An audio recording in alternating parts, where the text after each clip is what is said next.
Bom, pessoal, vamos dar continuidade então ao nosso assunto principal, que é a globalização, né? No primeiro vídeo nós fizemos uma abordagem geral, né, levando mais essa globalização para o aspecto cultural. Foi a última análise, na verdade, mas a inicial foi contextualizando a globalização com o capitalismo, né? E a nossa intenção aqui é sempre ficar nesse meio termo, nessa balança, né? Olhando a globalização com um olhar econômico e vendo como isso influenciou e influencia até hoje a cultura, né, de povos de países diversos. Ficou uma atividade, né, lá da página 70. Quais áreas apresentam maior concentração de rede de cabos submarinos de fibra ótica e o que isso representa? Eu acho que a maioria de nós, né, na verdade, não tinha essa noção que a maior parte da comunicação, da transmissão de dados e etc. é feito por cabos ópticos, né, ali passado no assoalho oceânico, ao passo que a maioria fala ou pensa que é por satélite. Então, quais áreas apresentam maior concentração da rede de cabos? Né, o que isso apresenta? De acordo com o mapa aqui da página 70, eu observo que o hemisfério norte é predominante nessa quantidade de cabos aí que estão transpassados, né, cabos intercontinentais. O hemisfério norte, o que isso representa? Representa um poder econômico para poder investir em infraestrutura, né, porque não é uma tecnologia barata para se fazer isso aí. Então, se a sua resposta foi nesse sentido, eu li algumas respostas muito boas, outras fugiam um pouco do foco, talvez porque não se atentou que esse conteúdo está lá na página 70, mas enfim, se o seu pensamento foi no sentido que eu fiz a explicação aqui, está correto. Quais são as conexões do Brasil e onde estão os pontos de confluência da rede no país? Né? Isso eu até fiz a explicação para alguns alunos que mandaram. Então, no Brasil, nós percebemos aí que fica no nosso litoral brasileiro, né? Mais ou menos pela localização dá para perceber que é Santos, né, no estado de São Paulo, Rio de Janeiro, capital, né, Salvador, capital do Bahia, e Fortaleza, capital do estado de Ceará. Né? Fica no litoral brasileiro. E quais são as vantagens para o Brasil em se criar novas conexões de fibra? Porque em um daqueles vídeos, né, tinha uma reportagem falando sobre isso. O principal... Aí vai ter várias vertentes, né? Mas a principal vantagem é que questão de segurança nacional, né? As informações que diz respeito à soberania brasileira, as informações do nosso território não precisarão passar primeiro pelos Estados Unidos para depois chegar aqui para nós ou ir para o lugar que está se enviando aí essa informação, esse dado que seja. Então tá aí, pessoal, a correção das três questões são nesse sentido, tá? A ideia principal é essa. E aí nós vamos tocando o barco aqui, né? Nós temos que entender que essa globalização ela interfere diretamente no nosso mundo contemporâneo. Nós temos que entender quais são os mecanismos que operam essa globalização, né? E esses mecanismos estão muito atrelados à questão do capitalismo e como isso se apresenta na questão da relação de poder entre os países, né? Até chegar na ordem mundial que nós conhecemos hoje, que é a ordem unimultipolar. Então nós entendemos que a globalização ela provocou profundas mudanças nas relações, né, sociedade e natureza, né, porque essa globalização ela é uma fase do capitalismo. E o capitalismo busca de maneira agressiva o lucro, e esse lucro vem da exploração dos recursos naturais, né? Então, por isso que eu estou dizendo aqui para você que essa globalização provocou mudanças nessa relação da sociedade com a natureza. E quando eu falo sociedade e natureza, eu volto lá no conceito do sexto ano, que é espaço geográfico, né? o espaço natural que foi transformado pela mão do ser humano. Certo, aí nós vamos continuar aqui, agora na página 71. Se você tiver com seu livro aí, você pode acompanhar. Página 71.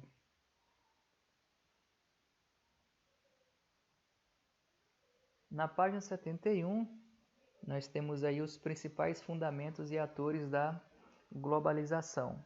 Se você tiver com seu livro, nesse texto do lado esquerdo aí, nós já abordamos no primeiro vídeo a questão da melhoria nos meios de transporte e comunicação, da integração mundial de produção e de consumo, e piriri pororó. Então, já vou passar essa parte aí, e nós vamos falar do Acordo de Bretton Woods, ou Acordo de Bretton Woods. O que foi isso aí? Por que eu tenho que estudar? Porque através desse Acordo de Bretton Woods foi estabelecido ferramentas, ferramentas que viriam, até hoje, é claro, a gerir o espaço capitalista atual. Então, definiu os parâmetros que regem a economia mundial após a Segunda Guerra Mundial. Vai findar lá em 1945, em 44 já vai ter essa reunião, assinado por 45 países. Aqui vai haver o fortalecimento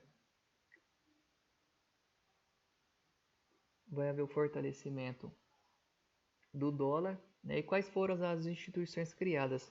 Você já ouviu falar muito dessas instituições e agora você vai conhecer um pouco. Então, primeira instituição aqui, o Fundo Monetário Internacional, FMI. Bom, o slide está carregado como você está percebendo, O ideal é que seja o tamanho 32 aí, Fonte Arial, e o espaçamento entre linhas 1,5. Mas eu deixei assim porque para valer como título de estudo para você. Eu não vou ler todo esse slide aqui, depois você pode dar um pause aí se quiser e fazer a leitura. O Fundo Monetário Internacional ele age emprestando dinheiro, Os países contribuem com dinheiro para o fundo através de um sistema de cotas a partir das quais os membros com desequilíbrios de pagamento podem pedir fundos emprestados temporariamente. Agora veja aqui, pessoal. Membros com desequilíbrios de pagamento. Quem é que tem desequilíbrio de pagamento nessa expansão do capitalismo? Os países periféricos, os países pobres, Então, se eu não tenho dinheiro para poder consumir um produto que é fabricado no país de primeiro mundo, esse país de primeiro mundo não vai ter lucro. Então, acaba sendo que um empréstimo, e esse juro é muito alto. É o Fundo Monetário Internacional. Isso para um país pegar este empréstimo, ele tem que fazer melhorias na educação, na saúde, Ele tem que cuidar da questão social. Pense nesse FMI como se fosse uma caixinha, como se na sala de aula aí houvesse uma caixinha para poder, todo dia nós fazemos o nosso lanche aí, A gente vai depositando ali, quando precisar, que a coisa apertar, nós vamos lá e vamos pegar isso aí. O Fundo Monetário Internacional é isso, então, pessoal. Ele empresta dinheiro para os países que precisam. Depois nós temos o Banco Mundial, mais um mecanismo, mais uma organização que foi criada para poder, que foi criada nessa reunião de Bretton Woods. O Banco Mundial também é conhecido como o BIRD, Banco Internacional para a Reconstrução e o Desenvolvimento. Efetua empréstimo a países em desenvolvimento, é o maior e mais conhecido banco de desenvolvimento do mundo. A missão do banco é alcançar o duplo objetivo. Duplo objetivo de erradicar a pobreza extrema e de construir uma prosperidade compartilhada. Ou seja, erradicar a pobreza e construir prosperidade, isso é no sentido mais de programas sociais e de infraestrutura, Por isso que nós tem o acrônimo aqui das iniciais para reconstrução e desenvolvimento. Então, o Fundo Monetário Internacional, voltando, ele é um empréstimo para países que estão precisando mesmo ali, com a corda no pescoço, e o Banco Mundial seria a questão mais humana, mais solidária, né, para esses países poderem se reconstruir. Depois nós temos a OMC, Organização Mundial do Comércio, OMC. O objetivo é supervisionar e liberalizar o comércio internacional. A OMC ela vai entrar em substituição ao Acordo Geral de Tarifas e Comércio, o GATT, né? Atualmente é a OMC. Lembrando que tanto o FMI como o BIRD, como a OMC, são organismos, são departamentos da Organização das Nações Unidas. Tá? Então, querendo ou não, quem vai ter um poder de voto e de vez aí serão os países que fazem parte da ONU e que têm voto, né? Assim como os Estados Unidos, por exemplo. A OMC ela visa regulamentar o comércio mundial. Em que sentido? Países de primeiro mundo, eles têm dinheiro para poder investir na indústria, né, da maneira que eles bem entenderem. Imagine aí, vamos pensar aqui uma produção de suco de laranja ali nos Estados Unidos. E o governo dá subsídios, financia a produção, ou então dá o dinheiro mesmo. O subsídio é isso, é um empréstimo ou a doação do dinheiro. Para o produtor estadunidense, esse suco de laranja, essa produção do suco de laranja vai ficar muito mais barata. Esse produto estadunidense vai chegar na prateleira do mercado muito mais barato.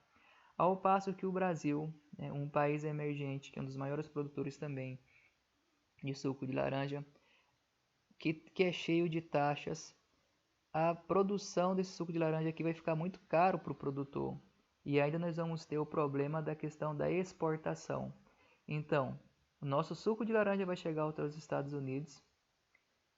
E aí, na hora do estadunidense optar pela compra, qual que ele vai pegar? Um suco mais barato e produzido em seu país, lembrando que eles são extremamente nacionalistas, ou um suco aí brasileiro que até é mais caro. É claro que ele vai optar pelo produto do seu país, ainda mais sabendo que é de boa qualidade.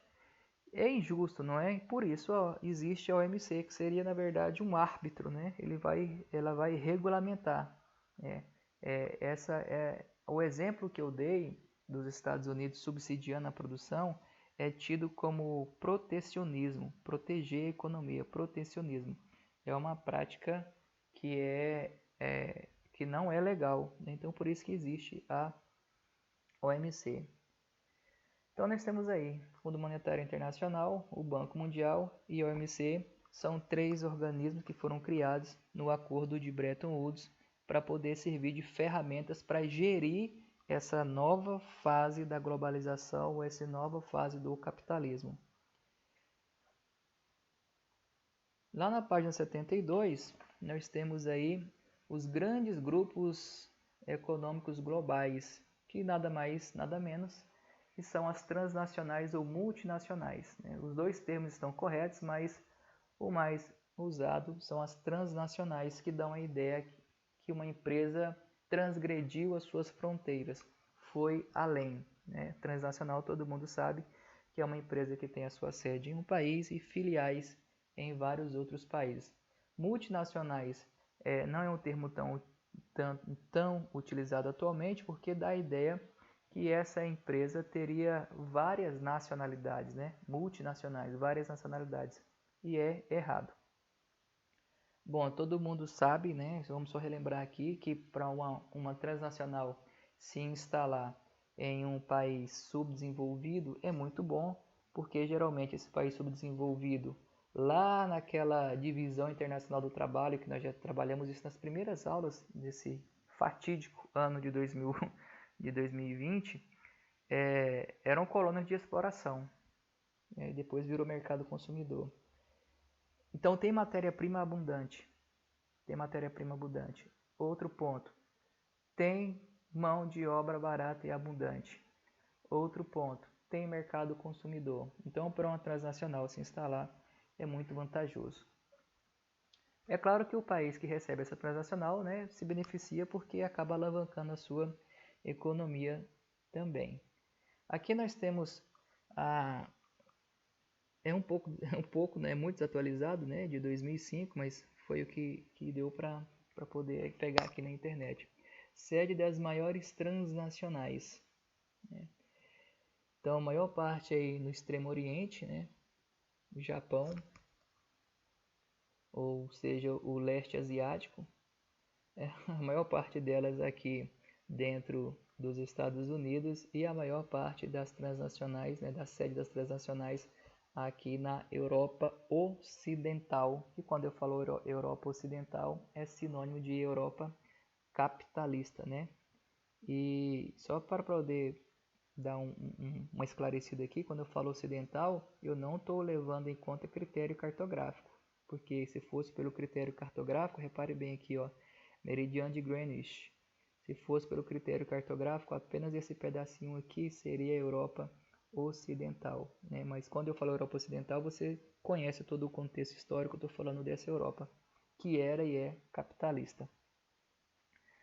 Então está aí a sede das maiores empresas transnacionais, né? Algumas aqui em São Paulo e Rio de Janeiro, mas a grande maioria aí nos países do hemisfério norte.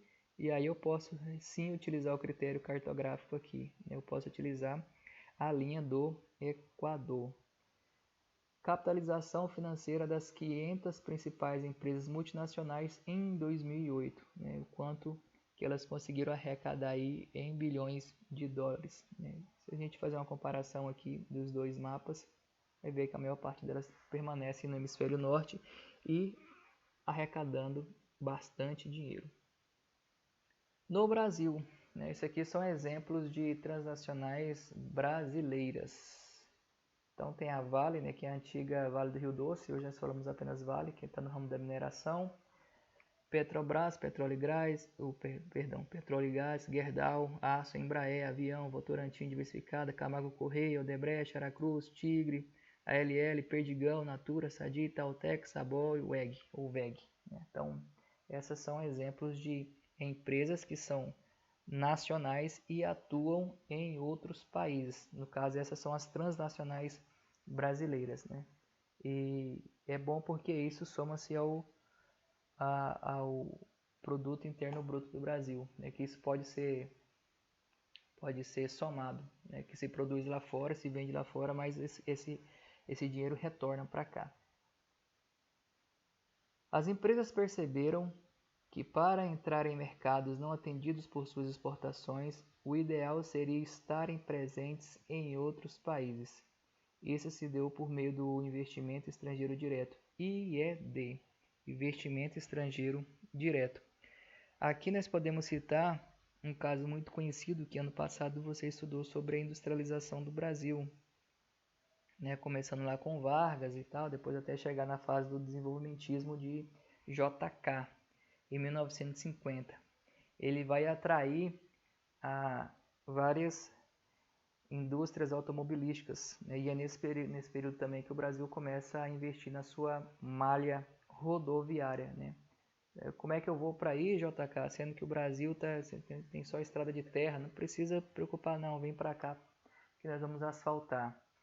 Então, o Juscelino Kubitschek abre as portas do nosso país para essas empresas, para essa indústria automobilística, né? No caso aí, a Volks. E aí, não vou falar disso agora não, deixa eu abrir uma aba aqui, deixa eu ver se vai funcionar, certo? Aqui no site da Globo, se você tiver oportunidade, aqui, puxado por privatizações, investimento estrangeiro no Brasil cresceu 26% em 2009. O país passou de nona para a quarta colocação entre os maiores destinos de recursos produtivos. O fluxo global caiu 1%, segundo o levantamento da Unicad. Reportagem atual, 20 de janeiro de 2020. Ainda não tinha começado a pandemia ainda, né? Saudade desse tempo. Enfim, se você puder depois, pesquise aí, ou eu te mando o link. Aqui vai falar que o IED, esse investimento estrangeiro direto, ele é positivo porque na verdade isso aqui são privatizações, né? Ele é positivo quando eles aumentam a infraestrutura do país, no caso aqui do Brasil, né, da reportagem. Então, se essas empresas vêm e aumentam a nossa infraestrutura, se constrói algo, aí é positivo. Mas se elas vêm apenas para poder privatizar, comprar aquilo que já está e não aumentar o espaço físico, é negativo, tá? É bem bacana. Se você puder depois fazer uma pesquisa rápida aí, você vai achar interessante essa reportagem aqui. Bom, ainda falando aqui do que o Juscelino Kubitschek fez, eu sempre quando chega a parte de falar da industrialização do Brasil, eu gosto de abordar esse tema, e aqui ele caiu meio que de paraquedas, mas eu vou lembrar você que no Brasil existiu o João Augusto Amaral Gurgel, né? Eu sempre gosto de falar do Gurgel. Ele projetou, né, o único automóvel 100% brasileiro que teve até hoje, né? Ele quase foi reprovado no curso porque o TCC era, não me lembro agora o que devia apresentar. Eu sei que ele apresentou um automóvel por nome de Tião, e esse não era o pedido do TCC, mas ele apresentou e o professor falou para ele assim: Gugel, carro não se fabrica, se importa. Acho que mais ou menos essa fala. Você também vai achar isso aí tudo? Aqui, ó, a história da Gurgel Motores e de seu fundador, João Amaral Gurgel. Hoje, se eu não me engano, existe a marca Gurgel em São Paulo, mas ela está sendo utilizada para motos aquáticas, se não me falha a memória. É bem interessante, é um videozinho de 24 minutos, faz dó, né? Porque o que acabou com o Gurgel? A abertura do Brasil para as transnacionais automobilísticas e os elevados impostos do governo brasileiro. E aí que tá, que a gente fica insatisfeito, que parece que esse país foi criado para dar errado, não é? Os impostos, as taxas sobre os automóveis de Gurgel. Gurgel nessa época aqui já apresentou o carro com motor elétrico. É tecnologia 100% nacional, 100% brasileira. Que maravilha, né? Se hoje nós pudéssemos ter acesso a esse tipo de automóvel. É claro que isso aqui o design está desatualizado, mas para a época estava muito bacana. Só de ser nacional já seria, né, o mais barato e alavancaria a economia do Brasil. Bom, mas é assim, né? Mas o Brasil vai ficar rico, vamos faturar 1 milhão, né? Vamos lá. Gurgel, a concentração do capital na página 73. Página 73. O processo de fusão de empresas tem sido uma tendência do capitalismo desde o século passado. Em quase todos os campos, nota-se a presença de grandes grupos econômicos capazes de controlar os mercados. Algumas formas de organização das empresas são o trust, o cartel, o oligopólio, monopólio e o holding. Tá, antes de fazer a explicação específica disso que eu acabei de falar, deixa eu lembrar um pouco aqui, né? Porque acaba tendo que falar de capitalismo toda hora. Então, a concorrência é o tipo ideal de comportamento do mercado, onde a produção por parte de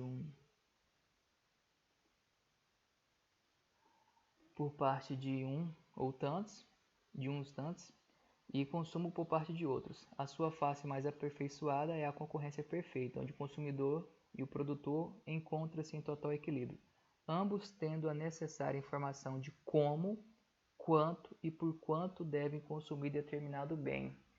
Você acha ou você crê que hoje nós temos essa oportunidade, essa concorrência perfeita, quando vamos aos supermercados, quando vamos abastecer um automóvel, quando vamos fazer qualquer coisa, nós temos essa possibilidade de optar por um produto que foi fabricado por A ou por B e existir realmente uma concorrência entre esses produtores ou essas indústrias? Pense, fique com essa pergunta na sua cabeça aí. Muito legal. Foi a primeira máquina fotográfica lá de casa, com filme ainda, Kodak. Não sei se você já ouviu falar. Fundada por George Eastman, O inventor do filme fotográfico em 1888, 19 de janeiro de 2012, anunciou que deixaria de fabricar as câmeras digitais de foto e vídeo. Isso aqui é um exemplo de como é volátil, né? De como de como uma empresa pode, se ela não se atualizar, se ela não estiver ligada às transformações da sociedade, às transformações tecnológicas, ela pode deixar de existir, como a Kodak, né, que faturava milhões e deixou de existir. Bom, primeiro exemplo aqui nós temos o monopólio. Nós vamos falar de monopólio e oligopólio. Tá aqui, monopólio e oligopólio. As duas palavras, tanto o monopólio, o mono como o oligo, são de origem grega. Mono significa um, né? E oligo significa pouco. E pólen significa vender, vendas. Então, o que é o monopólio? Somente uma empresa fornece um serviço ou produto em determinada economia sem concorrentes, né? Aí aqui pode ser porque essa empresa existe sozinha ou porque então as outras empresas que se propuseram a fazer determinado produto não conseguiram fazer com qualidade. Então, isso vira-se um monopólio, né? Isso é ruim? Claro que é, né? Se só uma empresa detém o fazer desse produto, você não tem concorrência e esse preço geralmente vai ser estipulado por essa empresa, então nós não vamos ter um preço baixo. Eles que vão determinar. Depois você pode parar e também fazer toda a leitura das informações se você quiser, tá? Oligopólio, pouco, né? Então, são poucas empresas que vendem determinado produto. Situação de mercado em que poucas empresas detêm o controle da maior parcela do mercado, né? No caso aqui do Brasil, TIM, Vivo, Claro e Oi, né? Se eu não me engano, nós não temos outra opção, né? Certo. Olha que essa aqui é de 2015, essa reportagem. Brasil dos oligopólios. 10 empresas dominam até 70% das vendas dos supermercados. 10 grandes companhias, entre elas a Unilever, Nestlé, Procter & Gamble, Kraft, Coca-Cola, abocanham de 60% a 70% das compras de uma família e torna o Brasil um dos países com maior nível de concentração no mundo. O que sobra do mercado é disputado por cerca de 500 empresas menores regionais. Então você vai ao mercado, você vai comprar determinado produto, você acha que está comprando porque a marca é diferente, porque a estampa, tem outro nome agora que não me vem à cabeça, porque é diferente, você acha que é de outra indústria e você compra achando que está ganhando alguma coisa porque você está comprando na concorrência, na verdade você está comprando da mesma indústria, né? Formação de oligopólios. Dentro de oligopólios nós temos a prática do cartel, do trust e dos holdings, né? Então lembra, monopólio, apenas uma empresa detém todo esse saber fazer o produto e vender.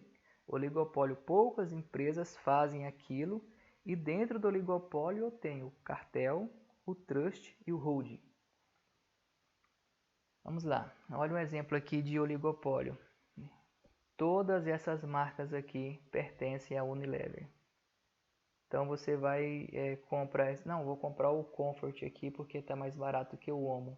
E na outra semana você vai lá, o Omo está mais barato que o Comfort. Você fica caindo nessa armadilha o tempo todo. Não sei se você sabia disso, mas olha tem mais itens aqui. A Omo, sabão em pó Omo, 49,1%, Hellmann's 55% da participação no mercado. E todas elas pertencem a quem? A Unilever. O que é isso? Oligopólio. Tá aqui algumas marcas da Unilever. Tem também a questão aqui da Ambev, né? Skol, Antártica, Brahma, Grupo Petrópolis, Brasil Kirin. Isso aqui tudo pertence à Ambev. Tá aí a Coca-Cola, sua sede move a nossa por dinheiro. É claro, né? Olha a Fanta, Sprite, Cristal, Quite, ou Quat, Mate Leão, olha quantos sucos Del Valle.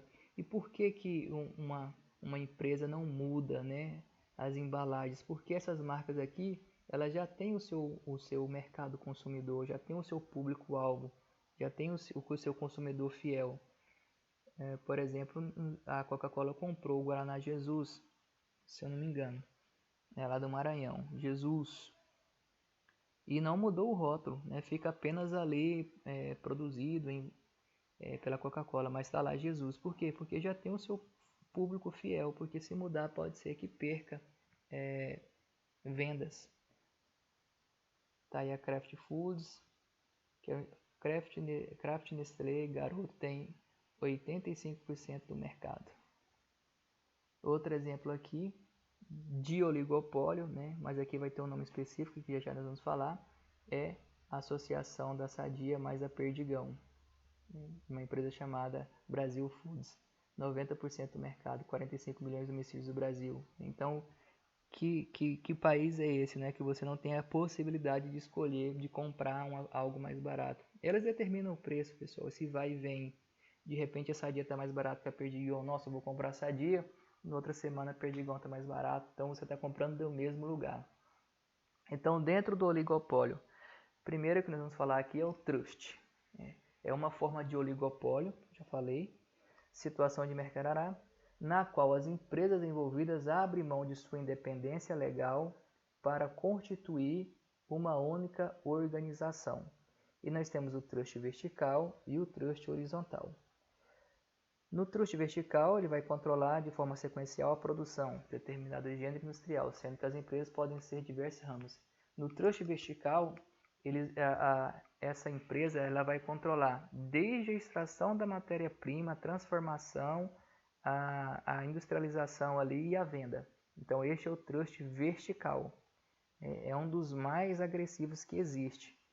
O que dá para a gente falar, por exemplo, de agressivo? Você imagine aí uma marca de roupa qualquer, que ela tenha fazendas que ela plante esse algodão, essa matéria-prima, que ela tenha indústria de transformação. Quer dizer, como é que você vai se livrar, como é que você vai ter o poder da concorrência nisso aqui? Não tem como. Por exemplo, também a Petrobras, né? que ela domina desde a extração ao refinamento e a comercialização. O trust horizontal é por empresas do mesmo ramo. No Brasil, pessoal, a formação de trust é proibida por lei e existe aqui o Conselho Administrativo de Defesa Econômica que visa fiscalizar isso aí. Trust, né? Exemplo de oligopólio, quando poucas empresas vendem determinados produtos. Então, o trust vertical aqui, ó, exemplo a Petrobras, exploração, refino, distribuição e comercialização. Trust horizontal, a própria Ambev, né?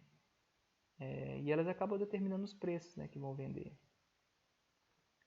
Holdings. Próximo exemplo agora, então, os holdings.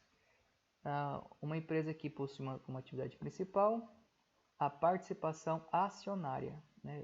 Quando você lê uma questão que tiver holding, você vai lembrar de ação. Ação majoritária é ou mais empresas. É uma empresa que possui a maior parte das ações de outras empresas e que detém o controle e administração política. Então, digamos que eu compre as ações de determinada empresa. Eu não preciso construir, fabricar, explorar nada, mas eu comprei a ação. Então, se eu compro a ação majoritária, né, como está falando aqui, obviamente, eu vou ter o poder de determinar os preços, escolher o que vai produzir, o que não vai produzir.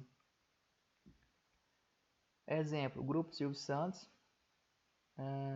que tem o Banco Pan-Americano, tem a Loja do Baú, né, da Felicidade, Cosmético, e aí no Brasil é autorizado. É claro que é autorizado, né? Tá aqui o Grupo Silvio Santos, Família Bravanel, o Jequiti, Cisan, Alphaville, SBT, né? Tudo isso aqui significa que o Grupo Silvio Santos tem ações majoritárias nessas indústrias aqui, nesses grupos. Então, eles acabam mandando também. O Grupo Globo, claro, olha a quantidade aqui, Globosat, Extra, CBN, Rádio Globo, Globo.com, não vou nem ler tudo. Depois você dá um pause aí, vou até tirar o laser da frente, dá um pause aí e faz uma análise mais aprofundada. Exemplo de holding, né? São as ações. Isso está dentro dos oligopólios, tá? Essa é sensacional, pessoal. Aqui tem cada macaco no seu galho, por dizer assim. A Unilever que eu tinha acabado de falar, PepsiCo, Coca-Cola, Nestlé, o que que elas têm? Aí eu acho que o outro slide aqui eu coloquei, eu separei em 4 partes, né? Tem 4 partes aqui para você poder fazer uma análise.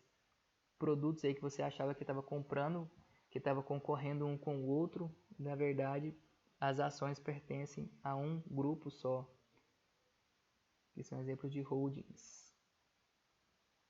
Vou voltar aqui, que é outra parte, e mais uma aqui. Está dividido em 4 partes aí. Muito bem. Vamos lá. E aqui é para você poder ter um resumo, né? Um resumo aqui. Um resumo do que nós falamos aqui, rápido. Então, o cartel nós não falamos, né? Cartel, empresas de um mesmo ramo que se associam para evitar concorrência e dividir nos mercados. Isso aqui é muito claro em postos de combustível. Você vai em um tá 4,19, no outro tá 4,19, no outro tá 4,19, como tá agora, né, o preço. Você não tem a variação.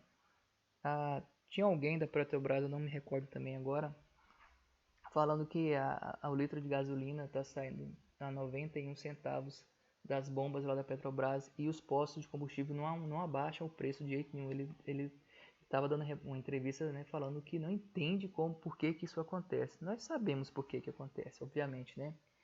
Nossa, professor, então eu vou abrir aqui um posto de gasolina e vou vender, tá 4,19, vou vender a 3. Corre o risco de você ser bastante pressionado, viu? Bastante pressionado. Ou você entra e dança o jogo, né? Você dança a música, ou então literalmente você vai dançar. Infelizmente é assim, pessoal. Então, quando falar de cartel, deixa eu ver se está escrevendo aqui. Não vou escrever não, tá difícil para escrever aqui, Augusto. Quando falar de cartel, você vai lembrar de combinação de preços, né? Aqui é acordo, combinação de preços. Um exemplo muito claro que nós temos é a OPEP. Não sei se você se recorda, a Organização dos Países Exportadores de Petróleo, né? A maior parte deles ali do Oriente Médio. Eles detêm a extração, refino e venda de petróleo. E aí eles acabam determinando o quanto de petróleo vai ser colocado no planeta Terra, no mundo, o quanto vai ter ali para ser consumido ou não, e qual vai ser o preço. Formação de cartel, né? Trust, empresa que absorve seus concorrentes, controlando a produção, preços e dominando o mercado. E os holdings, empresas financeiras que controlam complexos industriais a partir das posses de suas ações. Então, o cartel é a combinação de preços, o holding você pode lembrar das ações. E o trust você pode lembrar da fusão, isso, fusão. Você vai lembrar de fusão de empresas. Certo, pessoal, nós vamos parar por aqui e acredito que vou disponibilizar algumas questões sobre o que falamos hoje, tá? Qualquer dúvida, poste lá na sala de aula ou mande para o meu WhatsApp, preferencialmente horário comercial, que fica mais fácil de responder, tá bem? Até mais, boa semana, bons estudos para vocês aí.